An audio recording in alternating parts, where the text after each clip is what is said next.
આયોજન કરી અને જ્યાં મહિમા રાખ્યો અને ભજન અને ભોજન રાખી અને આપ સૌને દર્શનનો લાભ અપાયો. એક વાત તો આપ બધા જાણો છો, સંતનું શરણું સ્વીકાર્યું હોય તોય ને ના સ્વીકાર્યું હોય તોય, કે એક દાડો આ ખોળિયું ખાલી કરવું પડશે ને બધાને ખબર છે. તોય સોમાહામાં જેઠા ખોતરવાનું કોઈ ભૂલતા જો ભાઈઓ બેઠી તો છે, ઘણા દાડી બૂનું ભેળી થઈ છે. કરો વાતો બા કરો, તમારું ઘર છે કરો. આવો અવસર ફરીને નહીં મળે વારંવાર આયેલો મનખો સુધાર બેડો થાશે. જે મહાપુરુષો સંતોનું શરણું સ્વીકાર્યું છે ને એમને તો ખબર જ છે કે ફરીવાર આ ચક્કરમાં આવવાનું નથી, પણ જાણે એ મહિમાને જોણ્યો હોય. જે દીકરી લગ્ન કરી સોરીમાં પતિ હારે શેડો બોધી 4 ફેરા ફરીનો આવી, કોને જન્મ મરણ નથી એ કહું છું. 4 ફેરા ફરીને સાસરામાં આવી તો એ નોની હતી ને નતો લગ્ન કર્યા ને તાણ શેરીમાં દોડતી છે. દોડે કે ના દોડે? કોઈને ટોસડા શબ્દે બોલાયા છે. સાસરીમાં આવી અને જાણે ઓઝડું પૂંખ ખાતું હોય તમારો હોય આ વ્યવહાર, તાણે ભાઈ કૂદકા મારે. સમીરભાઈ એની ચાલ બદલાઈ જાય, બેહવાની રીત ભાત બદલાઈ જાય, વાણીનો વિવેક બદલાઈ જાય. તારે એને પતિનું શરણું સ્વીકાર્યું કહેવાય. એ મહામુખથી પવિત્ર કરવું હોય તો પરમાત્માના નામ સિવાય થાય એવું નથી. આ હાથ પવિત્ર કરવા હોય તો આવું કોઈ પરમાર્થી કાર્ય કરવાથી હાથ પવિત્ર થાય, અને કોઈ તીર્થ નું ધન જવાથી આ પગ પવિત્ર થાય. આ ત્રણ જેનું પવિત્ર, એનો દેહ પવિત્ર, અને જે પવિત્ર છે ને અને એ વચનને મોણે અને વચનને જોણે એનું જન્મ મરણ જાય. વચનને ના જોડે તો ગુરુમુખી ભાઈ હતા, ગુરુમુખી હમણાંની ઘટના ઘટેલી કહું. તમામ સંતો સાહેબો એકવાર તાળીઓથી વધાવો મહાપુરુષોને.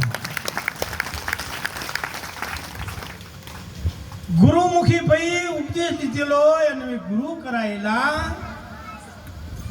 અને એમાં સિટીમાં તો ઘણખરા રહેતા છે. એમાં સંડાસમાં એક ઊભું ટપાવ. રણછોડભાઈ હું વાત કરું સમજાય છે ને, કે જો ઉધી વર્તન નહીં આવે તો ઉધી ડખો થવાનો. ઊભું ટપને ખોલતા થોડું તૂટ્યું. હવે ગુરુમુખી હતો ને તો ગણપતિ વિસર્જન કર્યા ને એમાં સંડાસને વિસર્જન કર્યું. તો આ ગુરુ શરણે જો તાર શું ભરતું ચો સમજો.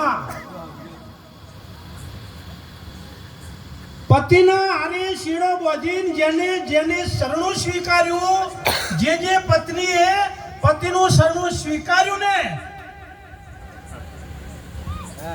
અહીંયા પતિની મૂડી મિલકત જેટલી છે ને એમાં એનો હક છે હોય કે ના હોય? જો સ્ટેમ્પ કરવો ના પડે, કોર્ટમાં લખાણ ન કરવું પડે, જેટલું પતિના નોમે છે એટલું જ એના નોમે છે. સદગુરુ ની જે મૂડી માયા છે એ શરણું સ્વીકાર્યા પછી જો શરણું સ્વીકારે તો સદગુરુની મૂડી છે ને એ એની જ મૂડી છે. પણ શરણું સ્વીકારે તો બાપુ વાહ.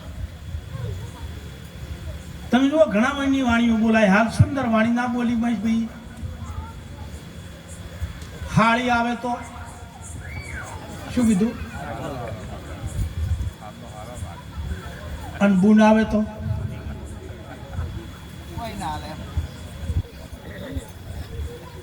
ઘણી બુનન દુઃખ થાય. સાચી વાત છે, આવું છે. પણ દુઃખી ના થાવ, હું રસ્તો બતાવું. કારણ કે ભાઈના ઘેર જાઓ તો પાછી ગાઢે, આપણે બનેવીના ઘેર જાઓ ને હાળી થઈને હાલો લઈને આવો કે ના? દરેકને બનેવી તો હોય ને. હા હરાને દૂધ ના લોટા તો જમાઈને અહીંયા જવાનું હોય, શું કામ રો સોફા? આ બધું જગતને ધોકા માર્યા છે કે સાચો મુદ્દો પકડો નકે એક દાડો આવો ડખો થશે. વાણીઓ છે ને એક ઠપકો છે. ભજન બોલાય વાણી, ભજન બોલાય વાણી. તો માં પૂછે કીધું વાણીમાં આવે તો વણસી જાય. વાહ વાહ વાહ. અને ભજન બોલાય નહીં, ભજન કરાય.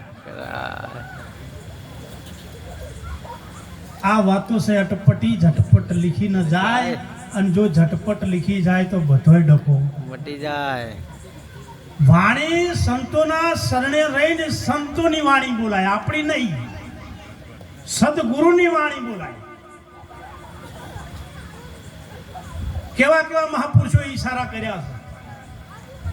મને પ્રભુએ કીધું છે કહેજો, પણ થોડોક સમય થાય ને ટોપમાં પડે પછી વાત. સદાકારુ ભગવાન કી જય હો. સબીર ભાઈ ચા પીધો. એ માણસ કે મેં કરું, એ માણસ કે હું કરું ને કરતલ દૂધો એ યાદ રહ્યા તારા અધૂરા રહેશે. અને આ તો મારો હરી કરે સો હોય.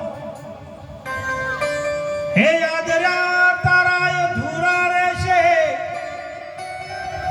અને મારો હરી કરે સો હોય. એ ગુરુજી